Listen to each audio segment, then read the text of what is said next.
आशा करता हूं आप सब बहुत अच्छे होंगे। मेरा नाम है सिद्धांत अग्निहोत्री। स्टडी ग्लोस पे आपका बहुत बहुत स्वागत है।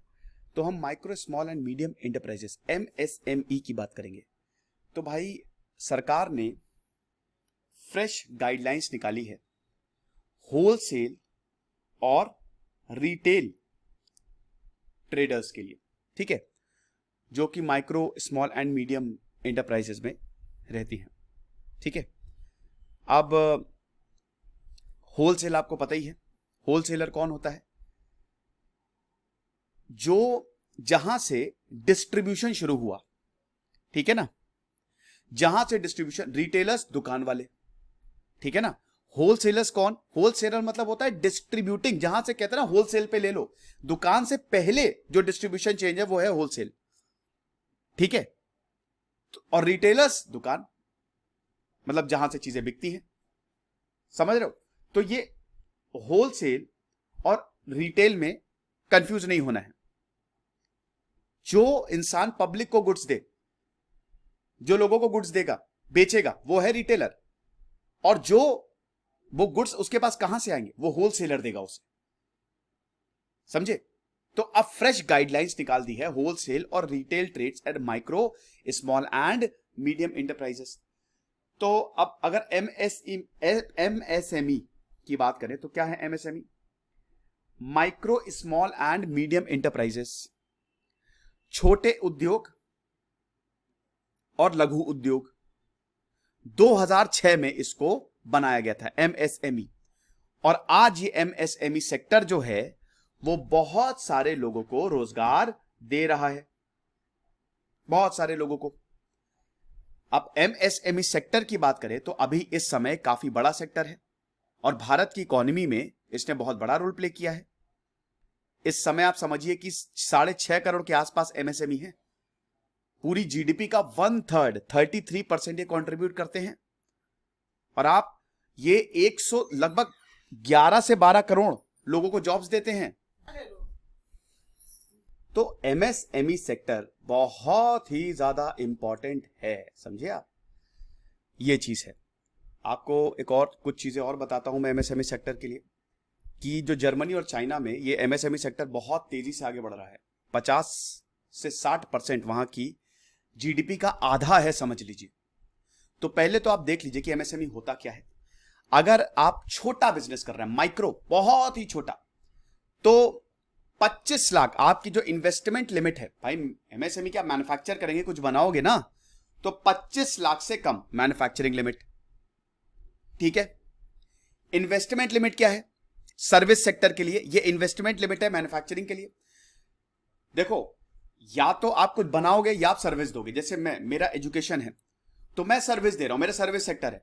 अब यही अगर मैं मान लीजिए कि मेरी फैक्ट्री होती तो मेरा मैन्युफैक्चरिंग सेक्टर हो जाता। तो मैं सर्विस दे रहा हूं, तो इन्वेस्टमेंट लिमिट सर्विस सेक्टर के लिए क्या है? Less than 10 lakh. अगर मैं 10 लाख से ज्यादा, 10 लाख से कम इन्वेस्टमेंट कर रहा हूं तो वो माइक्रो में आएगा। और 25 लाख से कम मैन्युफैक्चरिंग के लिए, 25 लाख से कम, याद रखिए कोई भी इंटरप्राइज में दो, एक मैन्युफैक्चरिंग एक सर्विस, ठीक है। 25 लाख से कम तो मैन्युफैक्चरिंग में आएगा। तो मैन्युफैक्चरिंग के लिए लिमिट है 25 लाख और सर्विस के लिए लिमिट है 10 लाख माइक्रो के लिए, ठीक है। अब इसके ठीक बाद से स्मॉल शुरू हो जाएगा। अगर इन्वेस्टमेंट लिमिट मैन्युफैक्चरिंग के लिए 25 लाख से 5 करोड़ है, तब आप स्मॉल में आ जाएंगे।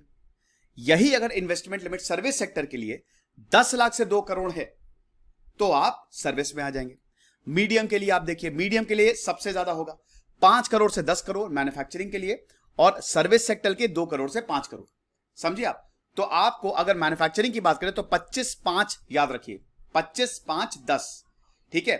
25 याद रखिए, बस 25 याद रखिए मैन्युफैक्चरिंग के लिए। ये आखिरी में 5 है ना, तो ठीक 5 करोड़ आ जाएगा यहां पे। तो 25 से 5 याद रखने का तरीका है, अक्सर ये सवाल पूछा जाता है। और फिर इसमें 5 ऐड कर दिए तो 10 करना, यानी कि 5 आपको याद करना है एक तरीके से। 25 का 5 यहां पे आइए तो 25 से 5, और फिर 5 ऐड करेंगे तो 5 से 10 हो गया। अब सर्विस सेक्टर में 10 लाख याद रखिए, देन 10 लाख से 2, इसको तो याद रखना, 10 से 2, 2 से 5, तो आप ऐसा कर सकते हो। चलो, अब ये जो नई गाइडलाइंस है ये होलसेल और रिटेल एंटरप्राइज को उद्यम पोर्टल के लिए मतलब एलिजिबल कर देंगी रजिस्ट्रेशन के लिए। अब देखिए, अगर उद्यम पोर्टल की बात करें तो जैसा कि आपको नाम से ही दिख रहा है, उद्यम मतलब होता है जो मेहनत करता है। तो उद्यम पोर्टल ये सिंगल पेज रजिस्ट्रेशन होता है, ठीक है। Consumes less time and simplifies the process of registering any enterprises under MSME। ये एक पोर्टल है जहां पे आप रजिस्टर कर सकते हैं अगर आपको माइक्रो, स्मॉल या मीडियम इंटरप्राइजेस खोलना है। एक आपको रजिस्ट्रेशन नंबर दिया जाएगा, सर्टिफिकेट दिया जाएगा, वो इशू किया जाएगा, और आपको इसको रिन्यू करने की भी जरूरत नहीं। एक बार रजिस्ट्रेशन हो गया। इस सर्टिफिकेट में जो आपको दिया जाएगा, आपके पास एक QR कोड भी होगा, आप उसको स्कैन करिए, सारी जानकारी आपकी आ जाएगी। पैन और GST ऑलरेडी इसमें लिंक होगा, क्योंकि आपने देखो भाई, कोई भी आप बिजनेस खोल रहे हो तो उसमें GST नंबर पहले ले लेना। GST नंबर पहले ले लेना, सबसे पहले GST नंबर लेना जरूरी है। 20 लाख से ऊपर अगर गया आपका बिजनेस तो आपको GST 18% देना पड़ेगा, ठीक है। तो ये चीज थोड़ा सा ध्यान में रखना। तो अब होलसेल और रिटेल आप ये उद्यम पोर्टल पे रजिस्टर कर सकते हैं। साथ ही साथ they are also eligible for finance under priority sector. इनको पैसे भी दिए जा सकते हैं, लोन्स भी ले सकते हैं। फाइनेंस के अलावा ये होलसेल और रिटेलर्स जो हैं, इसके अलावा कोई उनको बेनिफिट नहीं दिया जाएगा, ठीक है। होलसेल और रिटेल ट्रेडिंग एक्टिविटीज जो है, they were part of the MSME। Wholesale और रिटेलिंग एक्टिविटी शुरुआत में ये पार्ट थी, लेकिन 2017 में इसको हटा दिया गया, क्योंकि मैन्युफैक्चरिंग एक्टिविटी से बिल्कुल अलग है, इसीलिए सर्विस एक्टिविटी से भी बिल्कुल अलग है, तो उनको हटा दिया गया। लेकिन अब इसको फिर इसमें ले आए हैं। तो MSME जैसा कि मैंने बताया कि 2006 में सरकार लेके आई थी, तो ये तो मैं आपको बता ही चुका हूं, इसमें कोई इशू नहीं है ना। अच्छा, एक चीज और है, ये प्रीवियस MSME था, लेकिन अभी MSME मैन्युफैक्चरिंग सर्विस के लिए ना ये हो गया है, ठीक है। ये प्रीवियस MSME था, जो मैंने आपको बताया था, याद रखिएगा, प्रीवियस MSME था। लेकिन अभी जो रिवाइज्ड MSME क्लासिफिकेशन है, तो ये हो गया 1 करोड़ से 5 करोड़, इन्वेस्टमेंट है 1 करोड़, और टर्नओवर अगर 5 करोड़ से ज्यादा है तो आप माइक्रो में आते हो। स्मॉलर में 10 करोड़ से ज्यादा और 50 करोड़ से टर्नओवर ज्यादा है। मीडियम में इन्वेस्टमेंट 20 करोड़ और टर्नओवर अगर 100 करोड़ से ज्यादा है। तो ये थोड़ा सा आप ध्यान रखिएगा, रिवाइज्ड MSME क्लासिफिकेशन। अब MSME का इंपॉर्टेंस क्या बहुत ज्यादा है, जैसा कि मैंने बताया कि ये 30% देश की GDP में कंट्रीब्यूट करता है, मैन्युफैक्चरिंग आउटपुट में 45%, ओवरऑल एक्सपोर्ट्स में 40%। अभी लगभग 6.5 करोड़ MSMEs हैं, जो कि 11 करोड़ लोगों को इंप्लॉय किए हुए हैं। बहुत अच्छी बात है, इंप्लॉयमेंट का भी ये एक जरिया है। अब आप ये देखिए कि MSME में स्टार्टअप्स, जैसे मेरा भी MSME है, ट्रांसपोर्ट लॉजिस्टिक में, प्रिंटिंग में, एग्री प्रोडक्ट में, टेक्सटाइल में, इंजीनियरिंग में, ये आप डिवीजन देख सकते हैं। सरकार बहुत सारी स्कीम चलाती है, CLCS TUS, credit linked capital subsidy and technology upgradation, credit guarantee scheme for micro and small enterprises, interest subvention scheme, aspire scheme for promoting innovation, rural industry and entrepreneurship, scheme for fund for regeneration of traditional industries, then प्रधानमंत्री employment generation programme. देखिए ये जो schemes है ना, MSME में किस तरीके की स्कीम चलेगी, एक जो पैसा दे, एक जो सब्सिडी दे। भाई आपने बिजनेस शुरू किया तो आप चाहेंगे सरकार आपको सपोर्ट करे, तो सपोर्ट वो पैसे के फॉर्म में होगा, टेक्नोलॉजी के फॉर्म में होगा, है ना, पैसा दिया जाएगा आपको। तो यही, ये जितनी भी स्कीम है इसी से ही रिलेटेड है। तो नई 2020 में सरकार ने MSME की डेफिनेशन को रिवाइज किया। अब पहले MSME डरते थे, क्यों डरते थे? पहले कम था ना लिमिट, 25 लाख तक आप MSME, और अगर आपने इन्वेस्टमेंट उससे ज्यादा कर दिया तो आप इसका जो स्टेटस है वो खो दोगे।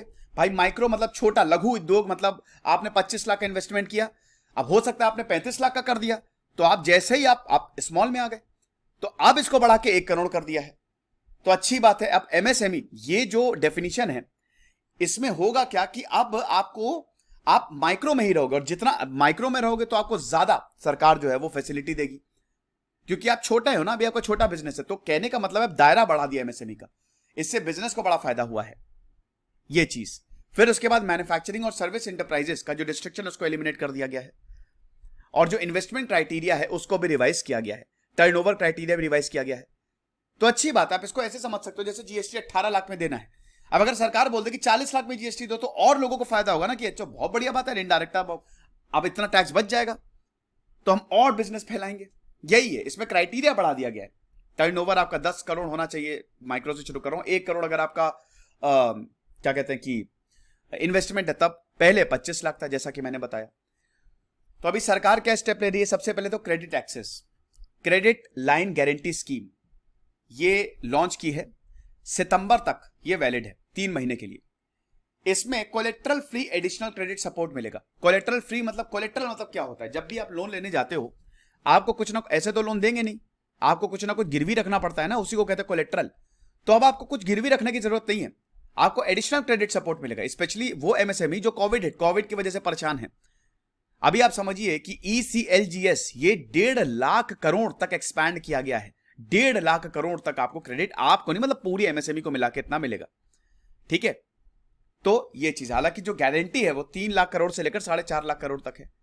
उसके बाद जो डिलेड पेमेंट्स होती हैं, सरकार ने भी फैक्ट्री रेगुलेशन अमेंडमेंट बिल लाया है, जो एमएसएमई, कई बार आप क्रेडिट लेने की कोशिश तो करते हैं लेकिन बहुत डिले हो जाता है, तो ट्रेड रिसीवेबल डिस्काउंटिंग सिस्टम के तहत आपको तुरंत क्रेडिट मिलेगा। यह चीज है। आगे देखते हैं सरकार ने स्टेप लिए। सरकार स्टेप यही ले सकती है, सब्सिडी दे सकती है, क्रेडिट प्रोवाइड कर सकती है। पोर्टल चैंपियन लॉन्च किया गया जो ई गवर्नेंस के काफी एस्पेक्ट को कवर करेगा। यहां एमएसएमई जो है इंटरनेशनल एग्जीबिशन में पार्ट ले सकती है। अब मेरा छोटा सा उद्योग है, मैं कोई इंजीनियरिंग प्रोडक्ट बनाता हूं, तो इंटरनेशनल एग्जीबिशन हुई, मैं जाऊंगा वहां पे अपने प्रोडक्ट दिखाऊंगा, लोग बोलेंगे अरे क्या कंपनी है, वाह हम तो तुम्हारी कंपनी में इन्वेस्ट करेंगे। ऐसे होता है। चैलेंजेस क्या है? इतना आसान नहीं है ये जो आपको बताया ना, ठीक है बढ़िया है, लेकिन मुश्किलात भी हैं, इश्यूज भी हैं। सबसे पहले तो क्रेडिट कॉनेंड्रम। भाई देखो, फॉर्मल क्रेडिट जो है वो इस सेक्टर में खाली $16 ट्रिलियन है ना, और टोटल डिमांड है $36 ट्रिलियन, यानी कि $36 ट्रिलियन, ट्रिलियन मतलब 1 लाख, 36 लाख करोड़ रुपए आपको देने पड़ेंगे। 1 trillion equal to 1 lakh crore, तो 36 लाख करोड़ आपको देने पड़ेंगे। लेकिन अभी दिया कितना जाता है, क्रेडिट कितना दिया जाता है, सरकार कितना क्रेडिट देती है? क्रेडिट शॉर्टेज है ना भाई। देखो कोई भी बिजनेस पैसे से चलता है, अब पैसा नहीं है तो बिजनेस चलेगा कहां? इसीलिए एमएसएमई बंद भी हो जाते हैं। $16 ट्रिलियन है, यानी कि $20 ट्रिलियन का गैप है। ठीक है, तो ये चीज है। फिर कई बार क्या होता है कि ये जो क्रेडिट लोन्स दिए अब क्रेडिट ऐसे फ्री में कोई थोड़ी ना पैसा देगा। सरकार अगर आपको पैसा दे रही है या कोई बैंक आपको पैसा दे रहा है तो आपको पैसा वापस भी देना पड़ेगा। तो कई बार ये लोन्स बैड लोन में कन्वर्ट हो जाते हैं। 14 लाख करोड़ का बैड लोन प्रॉब्लम है अगर हम बात करते हैं, तो कई बार ये एमएसएमई पैसा लौटा नहीं पाते, भाई बिजनेस फेल हो गया, ये चीज। फिर उसके बाद बैंक, फाइनेंशियल इंस्टीट्यूशन से भी प्रॉपर सपोर्ट नहीं मिलता है। टेक्नोलॉजिकल डिसरप्शन बहुत ज्यादा है। एमएसएमई जो है वो बहुत पुरानी टेक्नोलॉजी पे चलते हैं। अब आपको नई टेक्नोलॉजी, भाई हम इंडस्ट्रियल रेवोल्यूशन 4 में हैं, ये बहुत बड़ा चैलेंज है। अगर आपको लार्ज स्केल मैन्युफैक्चरिंग, देखिए कोई भी छोटा बिजनेस तो चाहता नहीं है। आप भी सोचते हैं ना कि अभी मैं यहां पे हूं, अगले साल मैं वहां होऊंगा, एक्सपैंड करूंगा ना, तो उसके लिए आपको टेक्नोलॉजी की जरूरत है। लेकिन इनकी टेक्नोलॉजी बहुत पुरानी होती है। ज्यादातर जो फॉर्म्स है एमएसएमई वो माइक्रो इंटरप्राइजेस, बहुत ही छोटे उद्योग है। तो आप माइक्रो से स्मॉल, स्मॉल से मीडियम जाओ, छोटी छोटी शॉप्स हैं, तो ये स्केलेबिलिटी की भी प्रॉब्लम है, ये चीज। फिर उसके बाद वही कैपिटल अवेलेबिलिटी। फिर भारत का जो फॉर्मल एमएसएमई है, रेगुलेटरी बर्डन इतना ज्यादा, ये बहुत दिक्कत है। आप समझिए कि भारत में, वही मैंने बताया ना कि कंपनी अगर आपको खोलनी है, भारत सरकार को रियायत देनी पड़ेगी। इतनी कंप्लायंसेज हैं, इतनी कंप्लायंसेज हैं, 60,000 से ज्यादा कंप्लायंसेज हैं। भारत का जो फॉर्मल एमएसएमई है, अगर आप रजिस्टर करवाते हो तो आपको 60,000 इतनी कंप्लायंसेज आपको देनी पड़ेगी। 3300 से ज्यादा एनुअल फाइलिंग्स है। हर साल इतने सारे चेंजेस होते रहते हैं। फिर कई बार इनकी मार्केटिंग स्ट्रेटजी इफेक्टिव नहीं होती है, इनइफेक्टिव होती है। करप्शन बहुत ज्यादा है, मेंटल टॉर्चर बहुत ज्यादा है, पुअरली स्ट्रक्चर्ड मैनेज्ड। वही है ना कि सिविल सर्विस के हाथ पे सब होता है। अब ये एमएसएमई को कई बार परेशान भी करते हैं, ये चीज है। तभी एमएसएमई रजिस्टर नहीं होती है भारत में, वो अनरजिस्टर्ड इनफॉर्मल एमएसएमई चल रहा है। समझिए 63 मिलियन एमएसएमई ही फॉर्मल है, जो कि अब टोटल एमएसएमई कितनी सारी है, लगभग 6.5 करोड़, और उसमें से खाली 60 लाख इनफॉर्मल है, मतलब फॉर्मल है, रजिस्टर्ड है। 2% से भी कम एमएसएमई रजिस्टर्ड है, फॉर्मल है। क्यों? ये इस वजह से इतनी कंप्लायंस। सरकार को सब कम करना चाहिए यार, सरकार को आगे बढ़ना चाहिए, आगे आना चाहिए कि हाँ कोई बात नहीं, तुम बिजनेस स्टार्ट करो, हम तुमको सपोर्ट देंगे। ये सब घटाए, लेकिन ऐसा होता ही नहीं। इसीलिए तो भारत में स्टार्टअप कल्चर है नहीं। वे फॉरवर्ड क्या, सबसे पहले तो लोन प्रोसेसिंग को बहुत ही सिंप्लीफाई करें, असेसमेंट बहुत बढ़िया हो, है ना। ये नायक कमेटी ने बनाया था कि स्मॉल स्केल इंडस्ट्रीज पे किस तरीके से आप लोन प्रोसेस को सिंप्लीफाई कर सकते हैं। Global Bharat programme, NASSCOM, UNDP और बाकी ने इसको डिजाइन किया था कि ग्लोबली कंपिटेटिव बने हम, इतनी बढ़िया टेक्नोलॉजी पर, मतलब ये एमएसएमई को टेक्नोलॉजी से सराबोर कर दे। अब फाइनेंशियल टेक कंपनीज का भी बहुत इंपॉर्टेंट रोल है। एमएसएमई को क्रेडिट देना है तो ये फिनटेक कंपनी को आगे आना चाहिए, डिजिटल ट्रांजैक्शन को ज्यादा सपोर्ट करना चाहिए। फिर एक central institute for enterprises and entrepreneurship, ये एक कॉलेज बना दो ना। एक एंटरप्रेन्योरशिप के लिए कोई कॉलेज क्यों नहीं है? एक ऐसा इंस्टीट्यूट बनाओ जो एंटरप्रेन्योरशिप को आगे लेके जाए। एंटरप्रेन्योर्स नहीं आएंगे, समझती ही नहीं है सरकार। अगर एंटरप्रेन्योर्स नहीं आएंगे, क्या नौकरी करो, नौकरी दो ना जाके, खूब पैसा कमाओ, किसने रोका है? लेकिन सरकार पता नहीं अपने हाथ बांध के बैठी हुई है। अब उसको इतना दिमाग खोलने की जरूरत है। सरकार लोगों को बोले कि अरे कोई बात नहीं भाई, बिजनेस करो, एंटरप्रेन्योर बनो, नौकरी दो, देश को आगे लेके जाओ। अमेरिका चाइना में इसीलिए तो इतने एंटरप्रेन्योर्स निकलते हैं, इतने, इसीलिए वहां पे इतनी ज्यादा आसान है वहां पे।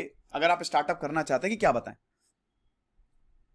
सोचना चाहिए। मेरी तो यही बोले रहेगी सरकार को। तो potential of India's MSME sector, देखिए potential of India's MSME sector, इसमें आपको एमएसएमई सेक्टर के बारे में पहले तो पता होना चाहिए। भारत के कंटेक्स्ट में क्यों जरूरी है ये एमएसएमई, पहले आप बताएंगे कितने लोगों को एम्प्लॉयमेंट देता है और कितना ज्यादा एमएसएमई है, और उसके बाद फिर पॉइंट वाइज बताएंगे। सबसे पहले तो भाई ये एम्प्लॉयमेंट दे रहा है, दूसरी चीज है ये एंटरप्रेन्योरशिप बढ़ा रहा है, टेक्नोलॉजी लेके आ रहा है, हमको ग्लोबल कॉम्पिटिटिव बना रहा है, और चैलेंजेस इसका उल्टा है, चैलेंजेस जो अभी मैंने बताया। खुश रहिए, पढ़ते रहिए। जैसे सिद्धांत अग्निहोत्री साइनिंग।